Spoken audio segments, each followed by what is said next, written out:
Godavari global university Rajahmundry engineering, agriculture, pharmacy, health sciences degree కోర్సులకు అడ్మిషన్లు జరుగుతున్నవి. Innovation ఇంక్యుబేషన్లకి Andhra Pradesh ప్రభుత్వం పెద్దపీట వేయాలని డిసైడ్ చేసింది. రతన్ టాటా ఇన్నోవేషన్ హబ్ పేరిట ప్రకటించినటువంటి కేంద్రాన్ని ఒకేసారి 3 చోట్ల అంటే రీజనల్ సెంటర్స్, ఒక హెడ్ క్వార్టర్స్, ఈ మూడింటిని కూడా ఆంధ్రప్రదేశ్ ముఖ్యమంత్రి చంద్రబాబు నాయుడు ఆవిష్కరించారు. రాబోయేటువంటి రోజుల్లో మరో 2 చోట్ల ఈ ఇంక్యుబేషన్ సెంటర్ల డెవలప్మెంట్ పైన రాష్ట్ర ప్రభుత్వం ఫోకస్ పెడుతుంది. ఒకసారి చూద్దాం. అమరావతికి సంబంధించినటువంటి ముఖ్యమైన కేంద్రంగా చెప్తున్నారు. ఇది రతన్ టాటా ఇన్నోవేషన్ హబ్ పేరిట అమరావతిలో అంటే మంగళగిరి ప్రాంతంలో ఓపెన్ చేశారు ముఖ్యమంత్రి చంద్రబాబు నాయుడు గారు. అలానే టాటా గ్రూప్కి సంబంధించినటువంటి CEO మంత్రి నారా లోకేష్, నాదెండ్ల మనోహర్, టీజీ భరత్ వీళ్ళందరూ కూడా ఉన్నారు. గల్లా జయదేవ్ కూడా ఉన్నారు. సో ఈ ఓపెనింగ్ చాలా గ్రాండ్గా జరిగింది. అదే తరహాలో తిరుపతిలో ఈ ఇంక్యుబేషన్ సెంటర్ని ప్రారంభించారు. IIT ప్రాంగణంలో ఇది international institute of digital technologies campus. ఇందులో మరొక సెంటర్ని ప్రారంభించారు. దీంతోపాటు రాజమండ్రిలో కూడా ఒక incubation and innovation hub, Ratan Tata innovation hub Rajamahendravaram. So దీన్ని కూడా ప్రారంభించారు. మొత్తం 3 చోట్ల ప్రారంభోత్సవాలు జరిగిపోయినాయి.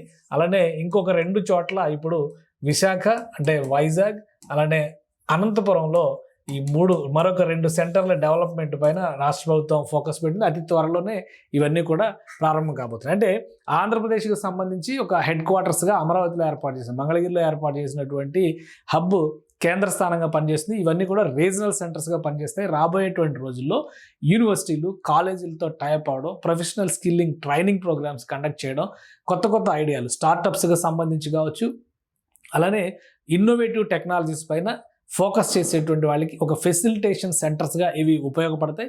దీన్ని టాటా గ్రూప్ సమన్వయంతో పనిచేసే విధంగా ఆంధ్రప్రదేశ్ ప్రభుత్వం ఒక స్ట్రక్చర్ని రూపొందించింది.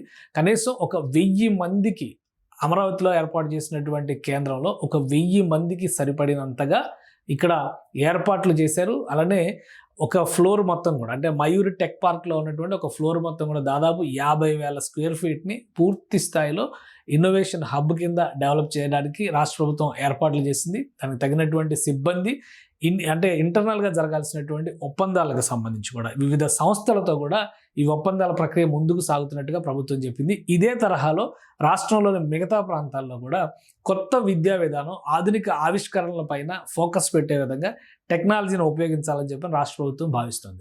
టాటా గ్రూప్ దీన్ని ఒక ప్రతిష్టాత్మకమైనటువంటి వ్యవస్థగా తీసుకుంటుంది. ఎందుకంటే రతన్ టాటా మరణం తర్వాత ఇమీడియట్గా ఆంధ్రప్రదేశ్ ముఖ్యమంత్రి చంద్రబాబు నాయుడు ఆయన పేరిట యువతరాన్ని ప్రోత్సహించేందుకే ఈ స్టార్టప్ సెంటర్స్ని అనౌన్స్ చేశారు.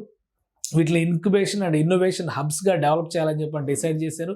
దానికి ఒక గవర్నమెంట్ స్ట్రక్చర్ ప్రకారం ఆంధ్రప్రదేశ్ ఇన్నోవేషన్ సొసైటీ ఆధ్వర్యంలో వీటన్నిటిని నడిపించే విధంగా ఒక ప్రణాళికని డిజైన్ చేశారు. ఇంత వేగంగా దాదాపు ఏడాదిలోపే, రతన్ టాటా చనిపోయిన ఏడాదిలోపే ఇంత వేగంగా నిర్మాణాత్మకంగా ఒక రాష్ట్ర ప్రభుత్వం వ్యవహరించడం అంటే ఆషామాషి విషయం కాదని చెప్పి టాటా గ్రూప్ భావిస్తుంది. అందుకనే ఈ వ్యవస్థల్ని మరింత సమన్వయంతో ముందుకు తీసుకెళ్లడంతో పాటు యువతరానికి అవకాశాలు కల్పించాలని టాటా గ్రూప్ భావిస్తోంది. సుమన్ టీవీలో మీ పర్సనల్ అండ్ బిజినెస్ ప్రమోషన్స్ కోసం కింది నెంబర్కి కాంటాక్ట్ చేయండి.